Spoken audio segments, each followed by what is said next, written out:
Come here. Come up here. There you go, right there.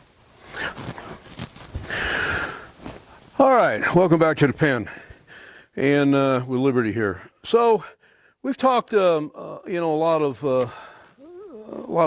about how to, desensitize and send, and a little bit of the theory, and I guess some of the basic philosophies that I have when training a horse. Now, while you're off camera, what y'all didn't see is she stood where I left her. I left the lead line on the ground. I walked over, turned off the camera, got a drink of water, and I went back and got her before I turned the camera on again. But, she stood there. And she stood there as I walked away and kind of walked around the pen a little bit and licking her lips, and she was looking at me. So it doesn't take a whole lot to really get these guys to start to understand if we are consistent, if we are fair. Look, you have to be fair with your horse. All of us have been in a situation, employer-employee relationship, where, the bosses asked us to do something, and we did it to the best of our ability, but for whatever reason it wasn't good enough, and it ended up being punitive.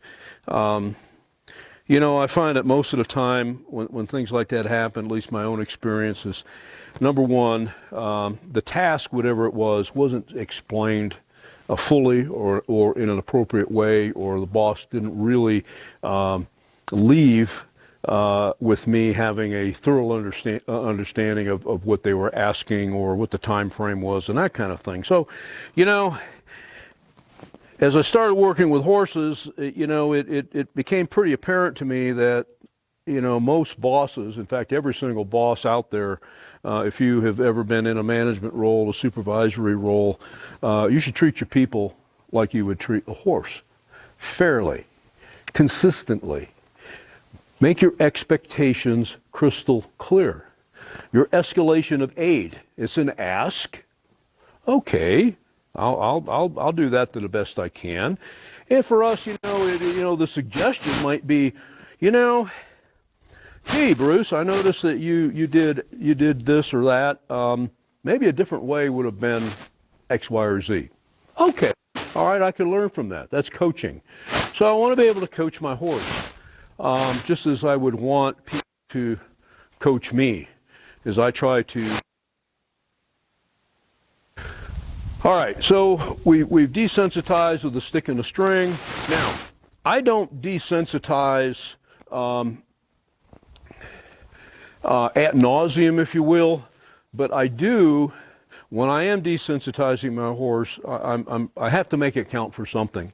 And what I'm trying to do is I'm trying to find something that will make my horse react.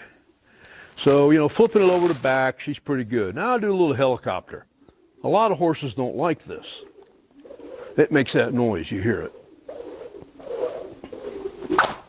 Down to the ground. That was very good. And again, the owners have been working with her, so this is not all new to her. So what I'm going to be doing is I'm going to be asking more of myself, and my expectations are going to go up of myself, and I want to watch my horse follow me. All right? If I ask more of myself, my horse will follow. All right, very good. Now, stick and string, that's one thing. Lead line, a lot of times, completely different story. Because again, here's what I see.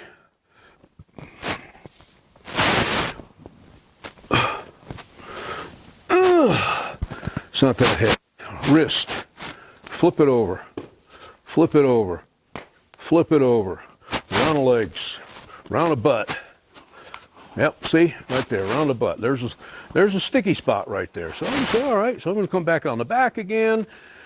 Now when you're doing this, be careful, because you've got to be a little bit closer. Just simply because your lead line is not as long as your stick and your string and your arm. So I'm just going to keep her nose tipped to me. I've got my hand up in a position that, you know, if she wanted to try to run me over, I can stop her.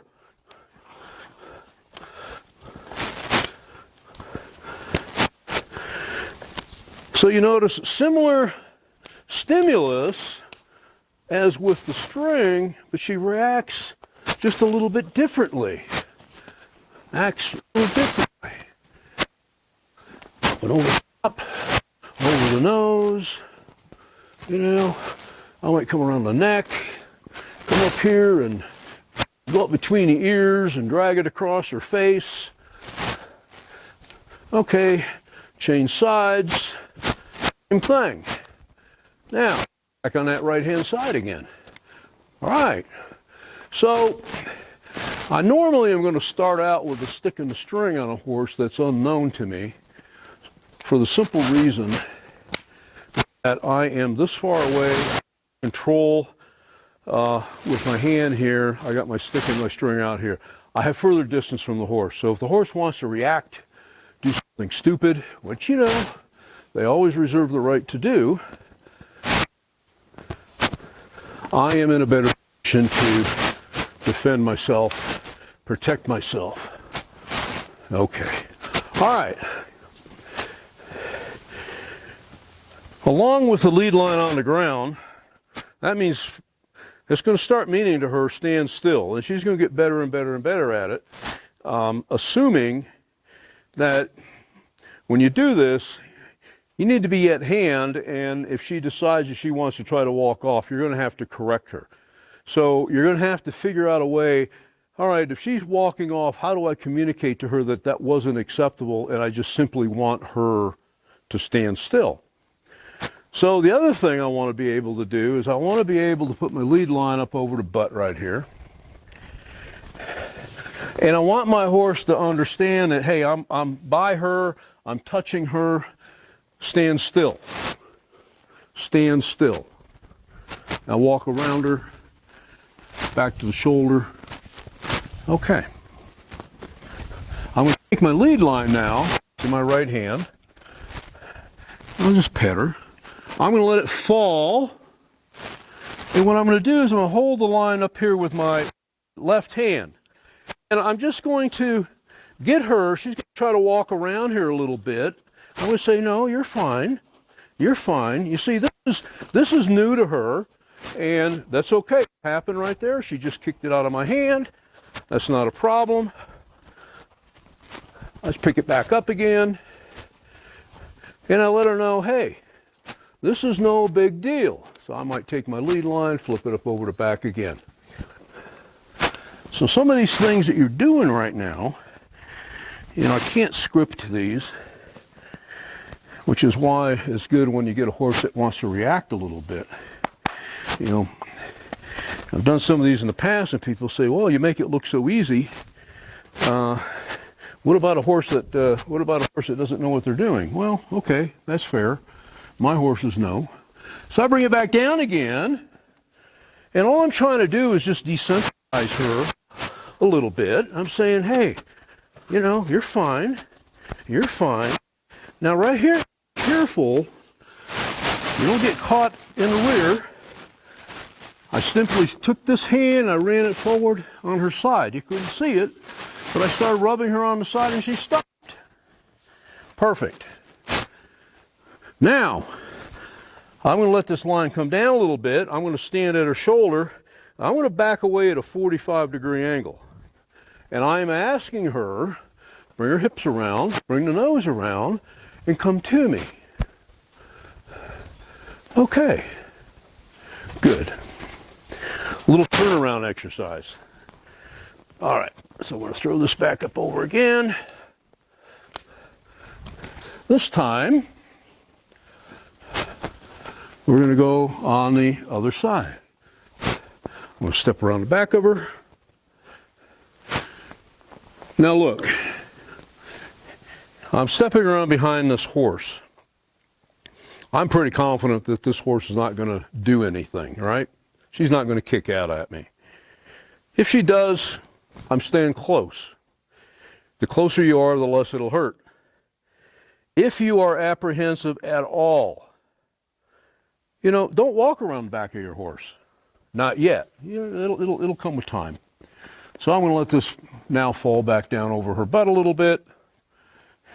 And we're in kind of the same thing. Now she says, oh, okay. That doesn't seem to be such a big thing.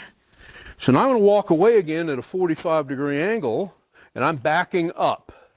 I'm backing up. That gives me that space between her rear feet in the event that she did want to kick. And I've seen horses that want to, you know, they'll kick out. You don't want to be in the way. So I will spend with her, I can tell you right now, she's going to be a fun little horse to train. She's got a fairly good mind. She's fairly quiet. She wants to please. So this is going to be a fun. She's going to be a fun horse to work with over the next month, and really see how far we can take her. But this is where it starts. I'm not going to put undue pressure on these horses. Whatever pressure she's got right now, it's coming from herself. It's not coming from me. She's got to understand that, hey, I can be trusted. I'm touching her, I'm rubbing her. I'll spend a lot of time back here at the hips because I'm going to spend a lot of time right up here. I need to gain her confidence. I need to gain her trust. She needs to know that I am not here to hurt her. She needs to know that right now, of any place that she would rather be, it is right here with me. It's right here with me. All right, so we've talked about sending. We've done some desensitization. We've kind of moved. We've moved the shoulders and disengagement and such. Lateral flexion. Asking my horse to come around laterally. You know, this may seem like a pretty easy thing. It's not. She wants to walk off. Say, okay. So this is where I start teaching her that, hey, when I pick up on the rein, I want that nose to come around and follow my hand. She wanted to walk off that one time. I said, okay, that's fine. I just held my rein, my lead line, and I put my hand up on her butt right there, and I just stay with her until she stops. And when she stops, then she gets a release. So the line here is I do not want to teach my horse that when I pick up on the rein, they start moving their feet. That is a huge, huge no-no. I do not want to teach my horse that when I pick up on the rein, she has permission to move her feet. That is not the case. She does not move her feet unless my seat and my legs or my legs say to her, move.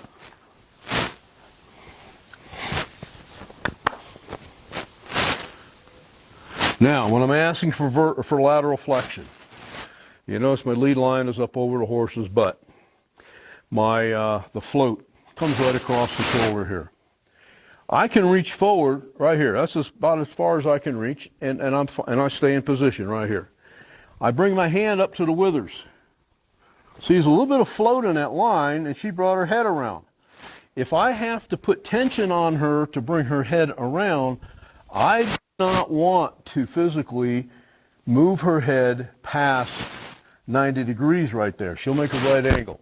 That's as far as I want to pull her. I want her now to come to me. Now, what I can do is I can wiggle the lead line a little bit right there, and she brought her head to me. She's starting to soften. The last thing you want to do is to pick up on the rein and have to yank that horse's head around to take the head away. I had a gentleman one time actually gave me a horse, a very nice little horse, little mare, a little buckskin, and I love riding her. She's athletic. She can be a challenge. But he told me, he says, Bruce, I was riding this horse, and she had been off to a trainer for like 3 months worth of training. And he said, I'm riding this horse across the pasture area, and she decided she wanted to go back to the barn. And he said, well, I pulled so hard on her mouth, had a snaffle bit in, that he bent the O-ring on the snaffle bit. And I thought, wow, he was either he was either putting a heck of a lot of pressure in that horse's mouth, or it was a cheap snaffle bit. I don't know which, but he he felt that the better part of valor at that point was he jumped off, and which is probably the right decision for him. But he quickly decided that that was not the horse for him, and then he gave me. So anyway, look at her right now. So we're going to do a couple more things with her today, and I'll show you some quick things at Liberty. But right now, what I'm going to do is I'm going to walk away from her back toward the camera, and I'm going to, I'm just going to walk away, and she should stand there. She should stand there. Now I'm going to walk back up to her again. Okay, pet her. I'm going to reward her, and I'm going to rub her. See, what I'm taking advantage of right now is the fact that horses are inherently lazy. They don't want to have to move their feet. Now, if she wanted to back up or follow me, there's a couple things I could do to help correct that. But the idea right now, and I love this, is when my lead line is on the ground, yes, in essence, we're teaching our horse right now to ground tie. I mean, and I've seen people teach their horses a ground tie in different ways. One guy, I saw him do it, and he actually had a stake in the ground, and he tied the horse there. And I think, and the horse is pulling, and I've heard all kinds of stories. You tie them to a concrete block, and then, of course, they start running across the field with a concrete block in tow. Now you've got a whole other set of issues. If I can do things like this, this just goes so much further for me, and speaks volumes about an individual and their horse, and their relationship and their horsemanship. One of my students, her horse, we did this with her, and we've been working with her for about the last year, and she's largely training this horse herself. And I can put the lead line on the ground, and I can walk 20 feet away. So if she's in the middle of this pen right here, this is a 50-foot square pen, I'll put her in the middle here, and I'll walk outside the gate, grab a saddle, and come back in, and I'll saddle her up. I'll walk back out and grab my headstall and come back in and bid her up, and then I'll walk out again to take the halter and everything and hang it back up, and the horse is still standing here. Now, it didn't start out that way. This is where it started. But, I just want to try to get you to understand that there's a lot of different things we can do. And there's a lot of things are important, but a respectful horse, a non-pushy horse, a horse that understands, and a horse that's going to stand still, for me, it just goes so far. It's amazing. All right, so I'm going to take my hand away from her, and I'm just going to come out here and I'm going to stand here. Now again, I'm in neutral. I'm not asking her to do anything. If I made a sudden move toward her, I got predatory with her, or my body language changed that would indicate to her that I wanted her to move, she would move. And you know what? She would be absolutely right to do so. But I can't go and get mad at this horse for moving when it was me who initiated the movement. So here's what I want you to think about. I want you guys to think about, what am I doing to influence my horse's behavior? Am I communicating effectively? Am I communicating clearly? Does my horse understand? And am I being fair? Or am I correcting my horse for something that was my mistake? Okay. All right. So we're going to pause, and we're going to come back, and we're going to do a little bit more.